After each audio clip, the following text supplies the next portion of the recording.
Olá, meus queridos! Em abril de 1966, o contador que os Beatles contrataram para tomar conta das finanças dele chamou o Brian Epstein no canto e falou o seguinte com ele: falou, meu querido, eu preciso me reunir com os quatro. Aí o Brian Epstein perguntou, mas por quê?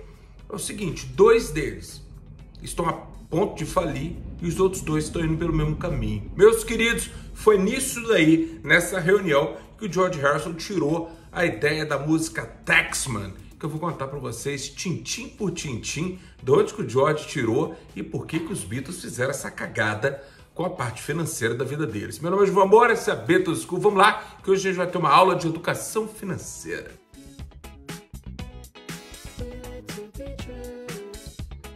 Então, meus queridos, o que foi que aconteceu hoje? Nesse dia de hoje saiu aí um videozinho meio capenga lá de Taxman, né? Eu brinquei muito hoje com os meus amigos falando que a expectativa que eu tinha do vídeo de Taxman, que foi hoje pelo canal dos Beatles mesmo no YouTube, me lembrava muito aquele clipe de Come Together que veio naquela coletânea One, que foi inventado ali. Um clipe para mim muito sem graça, e do Taxman eu também achei extremamente sem graça. Eu esperava algumas imagens dos Beatles, alguma coisa ali da época do Revolver, mas não, foi um cartoon, uma coisa parecia, uma coisa meio Yellow Submarine. Achei meio sem graça, mas o áudio tá muito bom. Eu já comentei com vocês sobre a diferença desse mix de 2022 de Taxman com o mix de 2009 de Taxman, né? Apesar de eu gostar de escutar Taxman em mono, mas eu vou contar para vocês a história. Por que os Beatles entraram nessa roubada? Brian Epstein apresentou os Beatles um homem chamado Stephen Maltz. Ele era um contador e ele era de uma empresa chamada Bryce Hammer and Isherwood Company. E ele chamou os Beatles e falou, eu preciso conversar com os meninos. Por quê? Porque dois deles, como eu disse no início do vídeo, já estava assim, já tinha descido a ladeira, né? E os outros dois estavam indo pelo mesmo caminho, ia perder tudo. Como é que podia a banda com o maior sucesso do mundo tá praticamente quebrada, os seus integrantes estavam praticamente falidos? Vale lembrar que a gente está conversando isso aqui do final de 65 para a virada de 66. Em 65 ali, o Paul já tinha comprado em 64 uma casa para o pai dele lá perto de Liverpool, né? O Paul já tinha comprado também a casa dele, ele reformou, demorou mais ou menos um ano para aquela casa dele ali em Cavendish Avenue, casa que ele tem até hoje ali, para ela ser toda reformulada. Ele gastou uma fortuna naquilo ali. O George comprou o bangalô lá de Isher e também comprou uma casa para os pais dele, chamado Seven Oaks.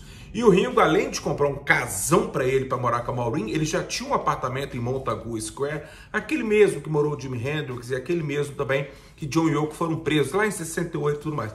Então, ou seja, eles já tinham ali bastante, eles tinham carrões, tinham casas e estavam gastando muito dinheiro. Mas por quê? Por que desse rombo fiscal na vida dos Beatles? Segundo o contador, era três aspectos ali. Primeiro, né, os baixos royalties que a EMI pagava, eu vou mostrar para vocês direitinho isso aí, os baixos royalties que a EMI pagava por cada disco dos Beatles vendido, eles recebiam muito pouco. Segundo, era uma péssima gestão financeira deles. Eles eram garotos, eram artistas, deixavam tudo na mão do Brian Epstein, então realmente eles achavam que o dinheiro seria infinito, que aquela quantidade de grana que estava vindo dos shows, e tinha também de vendas de milhões e milhões dos singles, dos álbuns nos Estados Unidos, o mundo inteiro, como que poderia aquela torneira fechar? E o pior de tudo era uma altíssima taxação do governo britânico, que na época o primeiro-ministro era o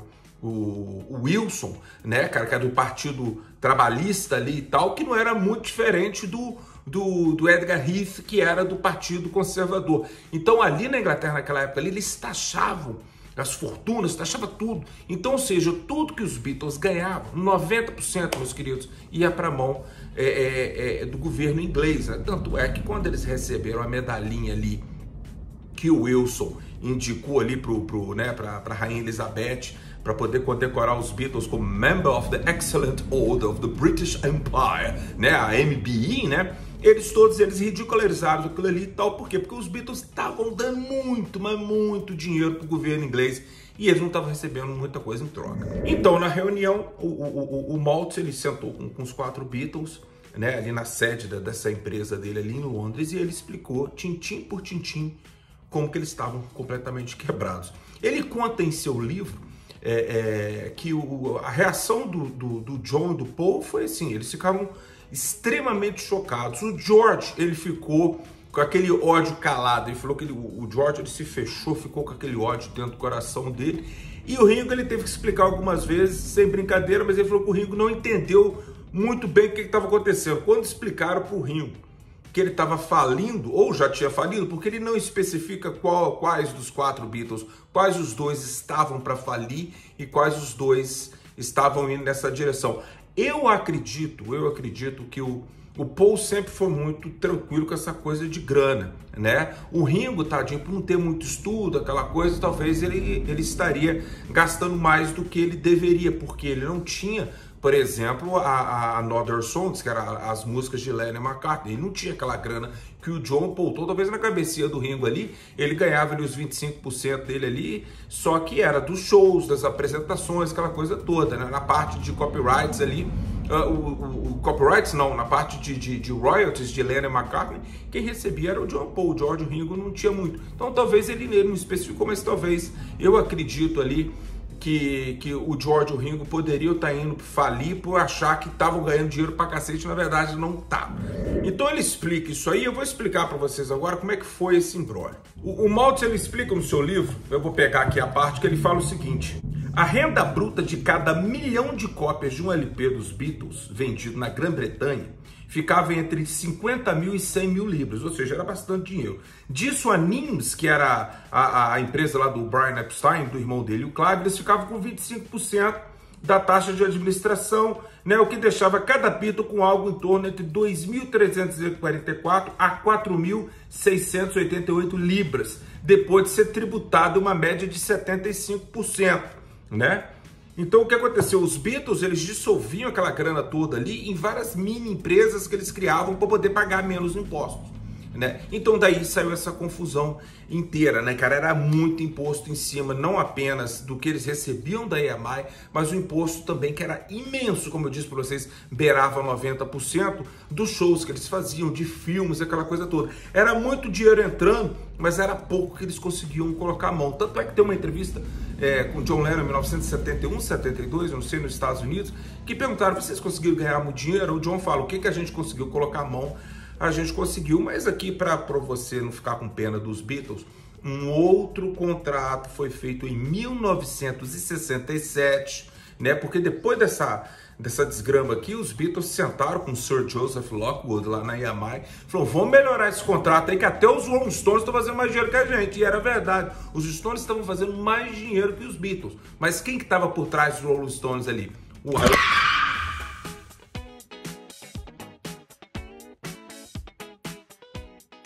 Mas quem estava atrás dos Rolling Stones naquela época ali? O Alan Klein. Tanto é que o Alan Klein, anos depois, ali por volta de 69, ele pegou no pé da EMI em relação a esse contrato de 1967.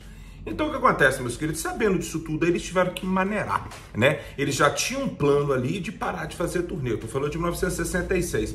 Então, olha que coisa louca. Eles tentaram segurar toda a grana que eles tinham, dar uma segurada, dar uma maneirada ali, né? E contavam com as vendas do Revolver, com a turnê, mini turnê mundial, né? Que eles saem ali, eles vão para a Alemanha, depois eles vão para o Japão, depois para as Filipinas e depois eles seguem numa outra turnê pelos Estados Unidos. Eles fizeram aquilo tudo ali por pura grana mesmo. E vale lembrar também que lá nas Filipinas, o dinheiro que foi pago pelo show foi...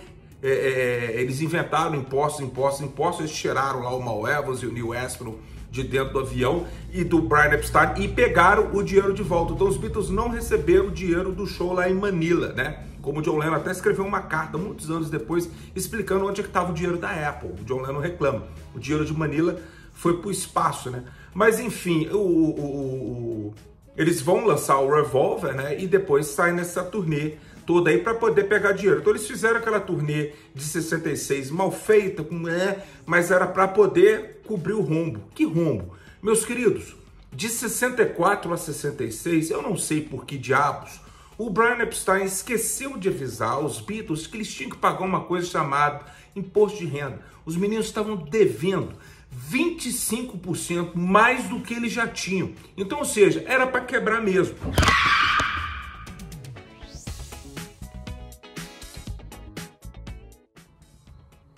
Então, o que o George faz? O George ele faz essa música. Lógico que essa música, na sua versão embrionária, ela não tinha aquela sagacidade toda, porque o George não tinha essa capacidade de escrever uma letra tão assim, cheia de ironias e tudo mais. Então ele pede ao John para poder ajudá-lo, né? O John comenta, muitos anos depois, o John comentou que o George veio até ele para pedir para ajudar na letra da música, não na música, mas na letra da música. E ele falou que ele ajudou, que ele falou primeiro porque eu adorava o George, e segundo porque o George não podia ter o Paul, porque o Paul naquele momento ali, ele era tão estrela que ele não ajudava ninguém. Então foi assim que o John ajudou o George com a frase para aqueles que morrerem, né, declare até os pennies. Pennies são centavos de libras, né, que eles colocavam no olho da pessoa para poder pagar o barqueiro,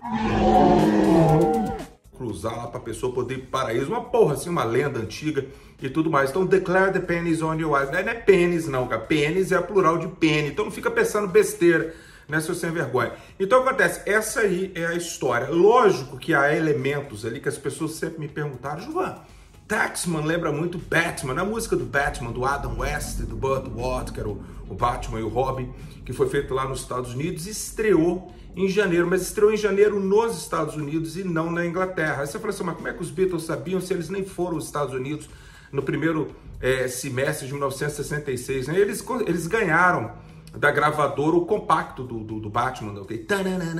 Batman, aquela coisa toda. Eu sou completamente apaixonado pelo Batman, dá pra reparar, né?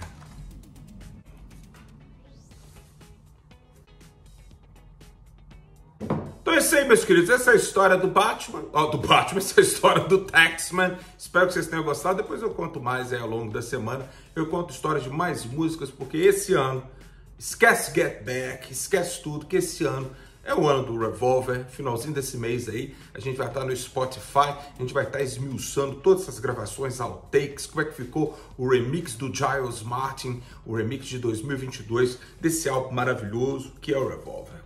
Grande abraço para vocês se cuidem. Esse vídeo foi um oferecimento Blackhead, para o seu prazer.